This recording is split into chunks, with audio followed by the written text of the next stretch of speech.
Okay, so guys, ito po ang Family Emergency Go Bag. Ano po mahalaga nito? Ang yung Family Emergency Go Bag ay importante dahil pag may mangyari mo mga disaster sa iyong lugar, ang pamilya nyo ay handa baga para kontrahin yung mga disaster na yun. Para handa ka rin makasurvive sa kung ano mo mangyaring disaster. Ang mga nilalaman ng mga bag nito ay mga damit, first aid kit, pang hygiene, at mga iba pang mga gamit. Simulan natin sa nourishment. Ang nourishment ay dapat may nilalaman na tubig, delata at mga crackers. Sa tubig naman, dapat at least 1 galon o halos 4 na litro na tubig kada member ng pamilya kada araw ng survival. Sunod naman ang delata. Sa mga delata at mga crackers, dapat lagi mo chine-check expiration nito upang malaman kung kailan mo na siya papalitan just in case na ma-expire siya o mapanis. Container na may nilalamang kutsara at tinidor para makakain ka rin ng maayos. Sunod naman ang personal hygiene. Ang personal hygiene ay dapat nilalaman ng toothbrush, toothpaste, sabon, tissue, wet wipes, deodorant, shampoo, at sa mga kababaihan naman, mga sanitary pads. Sunod naman ang emergency tools at mga entertainment. Ang emergency tools ay magagamit para pag hindi sa matrap ka sa mga may magagamit ka na mga tools o pangkomunikasyon sa mga ibang tao. Ang entertainment naman, magagamit mo rin siya para malibang ka rin, para hindi ka mainip habang nag-aantay ng rescue.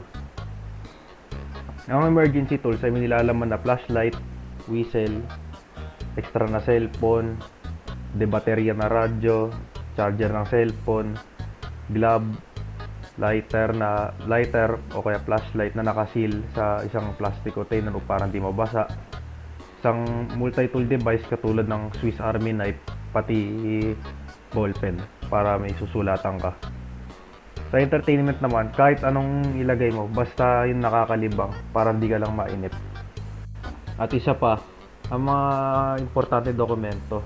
Ang mga importante dokumento ay dapat ilagay sa isang sealed na plastic o bag para hindi ito mabasa o masira. Ang nilalaman nito ay tulad ng titulo ng bahay, rehistro ng sasakyan, at mga iba pa. Isa pa, ang damit, pati jacket. Yung jacket, yun ang pinaka-importante kasi just in case na lamigin ka, may magpapainit sa'yo. At ang pinakauli sa lahat ay extra na pera. Ang extra na pera ay magagamit mo na just in case of emergency o may sakaling mga bukas pa ng mga tindahan o store, makakabili ka ng mga kailangan mo. Okay, so ito na po, pinapak na po natin yung mga nilalaman ng go bag. So bakit nga ba importante ulit ang go bag? Ang go bag ay importante para maging lagi kang handa kung may mangyari man disaster sa inyong lugar, para ligtas din ang iyong pamilya. At kada membro dapat na pamilya meron sila sariling go bag.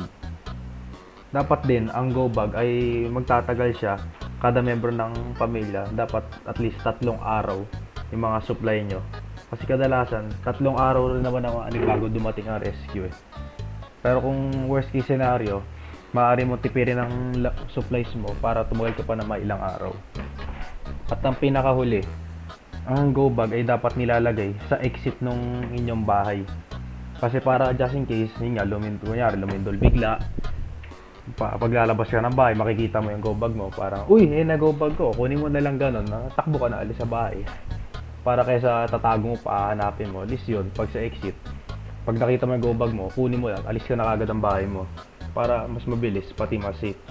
Kasi tulad pa, kunyari may apoy, pag may apoy, 2 minuto lang, kasi pag lumampas ka ng 2 minuto, kadalasan ko, di nakaka-survive. Pag lindol naman, 5 minuto. Kaya dapat exit talaga para safest option siya.